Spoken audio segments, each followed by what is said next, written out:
Welcome back, I'm Captain Xavier, and I'm continuing my process of building blasters to sell, and today I'm going to build a simple Stryfe, because I feel like it. So I'm going to go through the whole process, hopefully skipping as few steps as possible. We'll see how it goes. We'll start with what you need. Obviously, for parts, you're going to need the blaster. I also recommend a heavier switch plate. You're going to want upgraded wheels, motors, flywheel cage. I am going to be using a motor spanning board. It's not necessary, but Lord, does it make it easier. And you are going to need whatever jack goes with your battery. In this case, I'm going to use an XT60 because that's what I have lying around. For tools, you are going to need a soldering iron. Really can't do it without a soldering iron. I'm going to be using a rotary tool, Dremel kind of tool.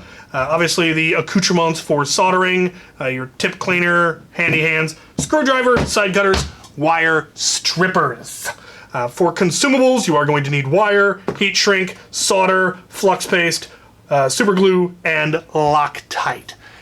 Once you have all of that assembled, you should be able to do this build. So let's just hammer this thing out. See how quick I can do this. Oh, look!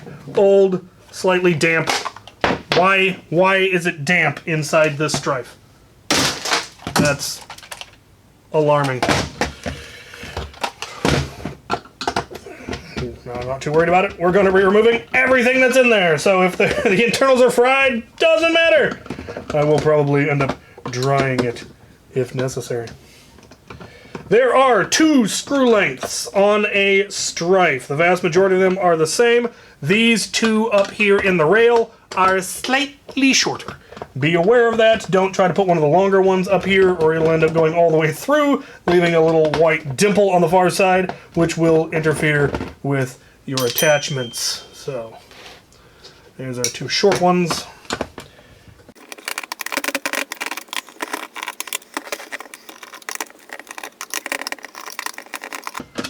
This bottom-most screw here on the lower rail doesn't need to come out. You can just leave that in, save yourself. Oh, I missed one.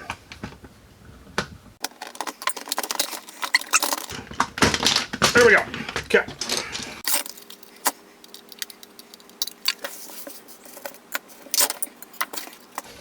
Now we are going to need to do a little bit of work on this shell. We'll get to that later. For now, we're going to continue stripping out the internals. Everything comes out. We are going to reuse the flywheel cage motor screws.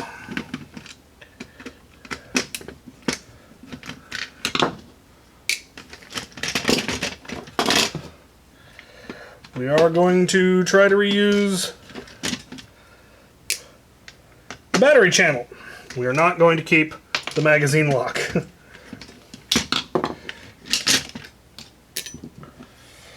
You will need to remove the pusher, the trigger,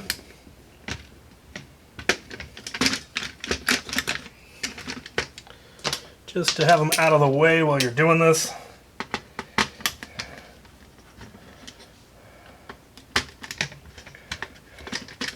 If you're not planning to replace the trigger or the mag release, you don't need to worry about it. You can leave it in. All of the magazine lock parts are going to be discarded. We are going to be reusing this plate though. It will need a little bit of trimming, but we will be reusing it. We will need the rev trigger and its spring. We don't need the catch or the lock.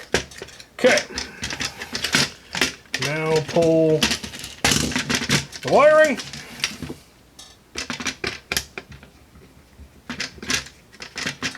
Don't need that screw.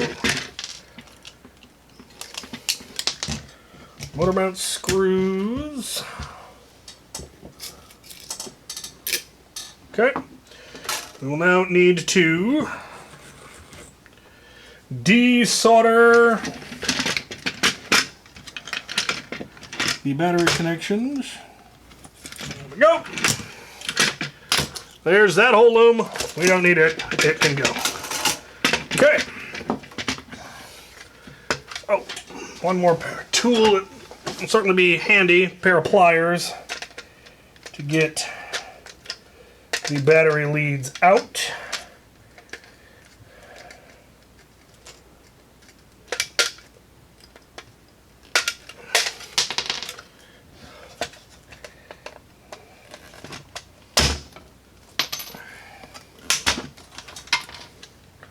Oh, it was all kinds of corroded in here. This blaster would not have worked.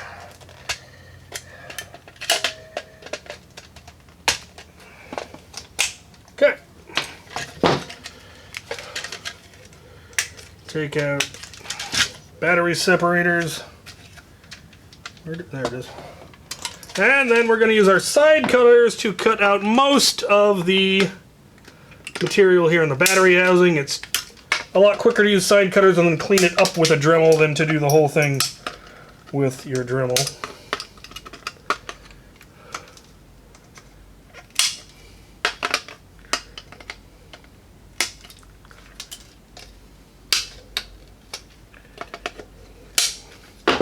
Loud noises.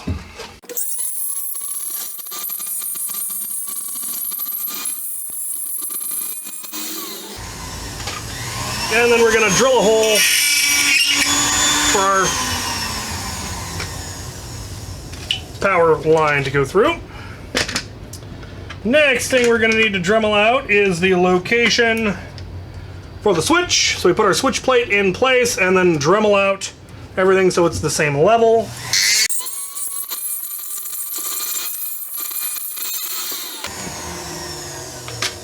Clean up any excess. Check the switch. Oh, nope, need to take out a little bit more. There we go. Now if we put our rev trigger back in. There we go.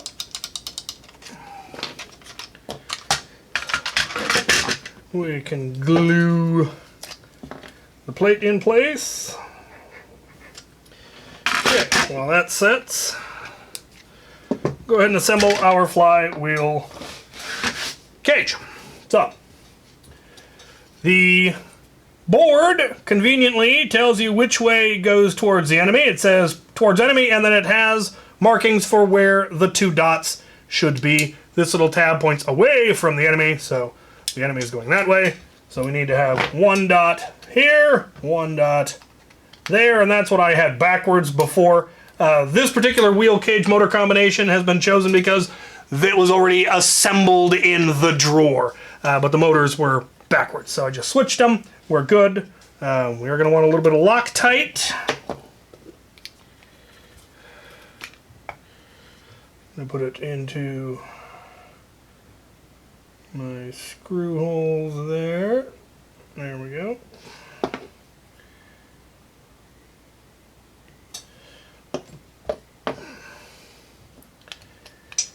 One there, one there. Screw back down.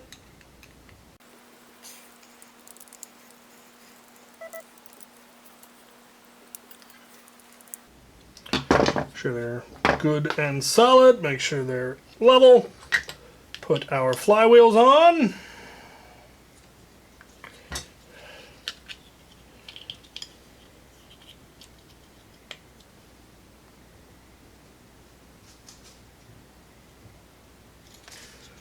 Make sure they're level. Very good. We then have our batteries ready.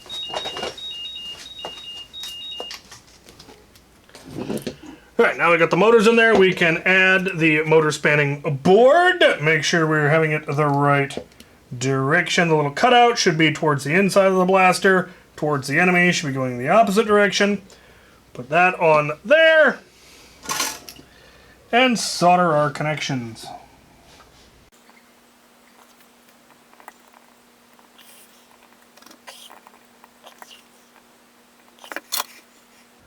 Very nice. So that's nicely on there. Our 4 leads. We're then going to have our wire, which is also which one goes where is conveniently labeled, negative, positive. I highly recommend you tin your wires, add a little flux, and then put a little solder on them. it'll make them connect much cleaner. There we go. Negative. You can also tin the surface you're going to be connecting them to, which will definitely make it go a little bit easier. Just a little bit on there. I'm going to come from underneath.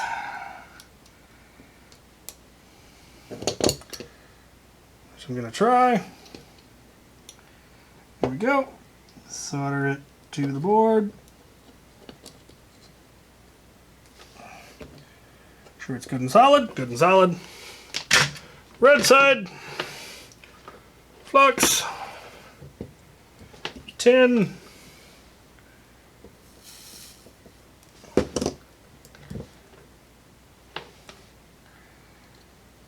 Solder on.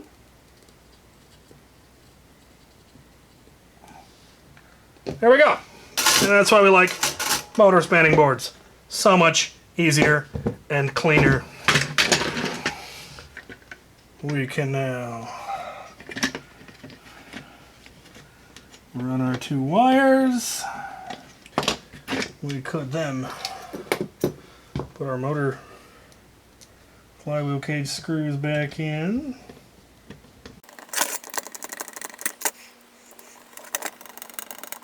Just to keep it from coming loose while we deal with cable management.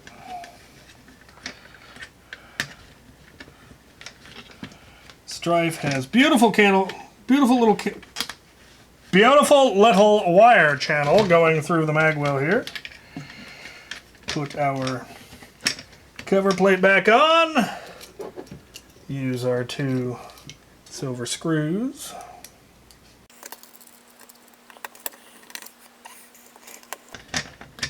There we go. Gonna go around the back.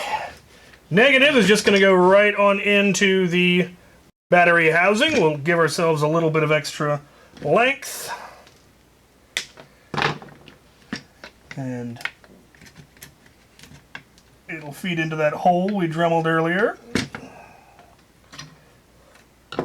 Positive's got a little bit further to go. It's got to come all the way back to where our switch is going to be.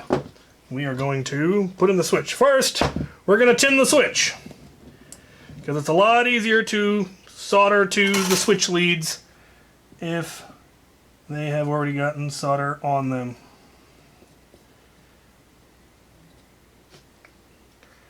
We're going to need the COM, the side switch, the side post as it were, and normally open, the middle switch. We will not need the last one unless you decide to put on motor braking, which I don't recommend. But to each their own. Okay, super glue. We are going to glue this in place.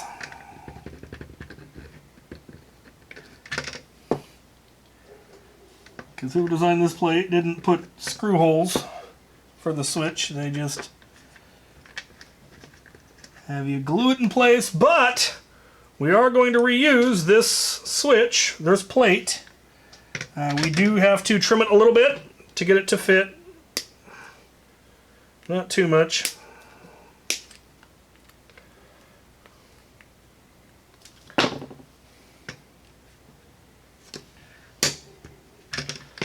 Okay.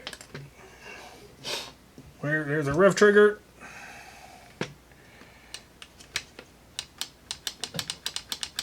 Okay.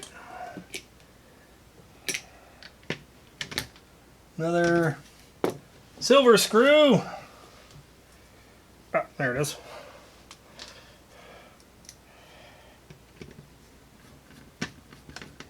Okay.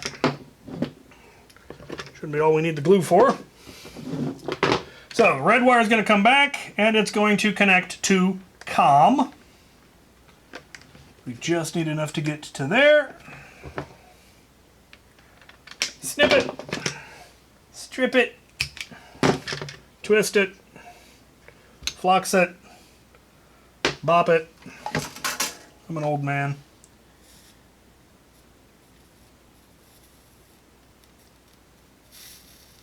Tin it.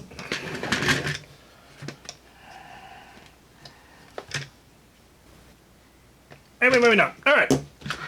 Positive is then going to come from the battery housing and connect to normally open. Snip it, strip it, twist it, flux it, tin it, and solder it. Okay, yep, we're solid. Tuck it in there.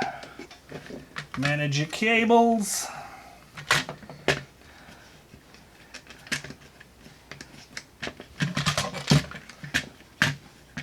Very good.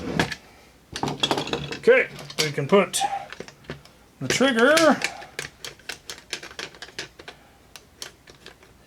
and the pusher back in.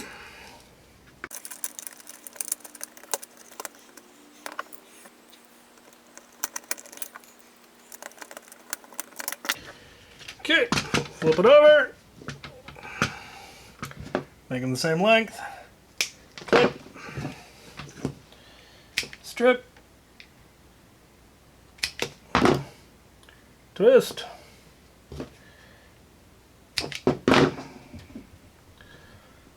flux,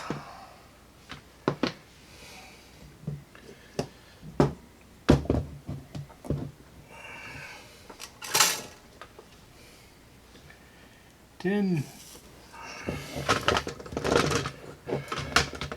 Now for my least favorite part of this whole operation, wiring the XT60. Gotten better at it, but I still don't like it. You're going to put a little bit of flux on the XT60. Make sure you're wiring positive to positive. It's easy to get it backwards. Oh! Heat shrink. We're going to want some heat shrink. I'm trying a new heat shrink. Hopefully this stuff shrinks a lot. It's a little bit bigger than I was expecting. If it shrinks enough, hooray. If not, I'll order the smaller stuff.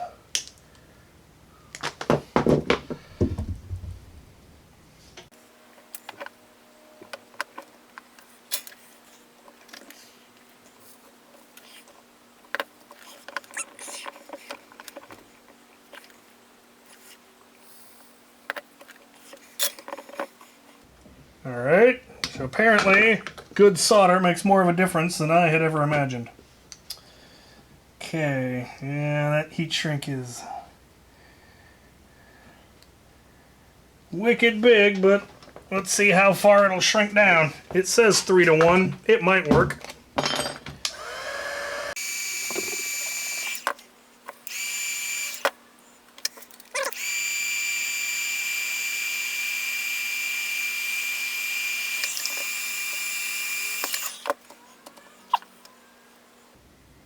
I mean, it works, but I do think I will be going with a smaller heat shrink. It is the nice stuff. It's got the adhesive on the inside, which glues it all together. Alright! Well, unless I did something completely backwards and wrong, it ought to work now. Let's go pull that battery and take a look. Doth it spin? It spins! Put some more screws in it. A little bit of E-tape on the barrel. Forgot to mention that as a consumable.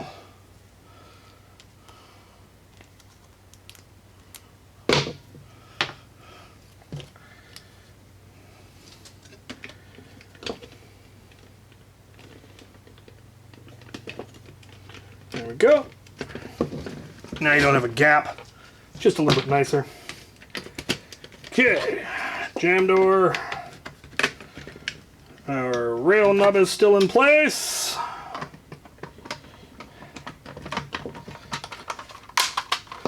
And now we find that section on the far side of the blaster that needs to be trimmed, which is going to be this section right here. It needs to get trimmed because the position of the switch is such that it's in the way. You should be able to do it mostly just with your side cutters. Just clip down either side and it'll break right off. Now,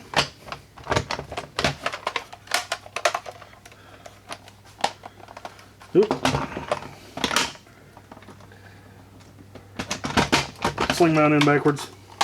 There we go. Okay.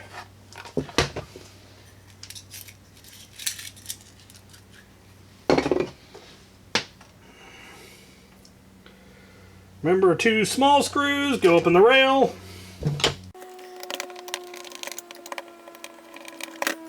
The rest are all the same.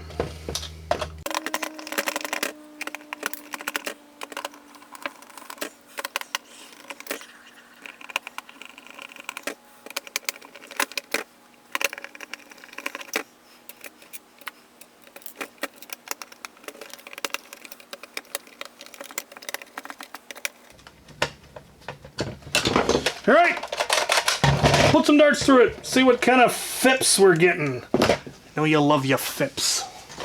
Came in with a high of 133. Not too bad. There's a good chance this will end up getting sold to Al the Geek to then paint up and make some Master Key monstrosity to then resell. We shall see. Let me know what blaster you would like to see a quick and dirty guide on next. I will certainly be doing more strifes. I will probably do an auto strife. I will do a rapid strike. I'll do a hyper fire. I'll do a raven. Let me know what you want to see. Thank you for watching.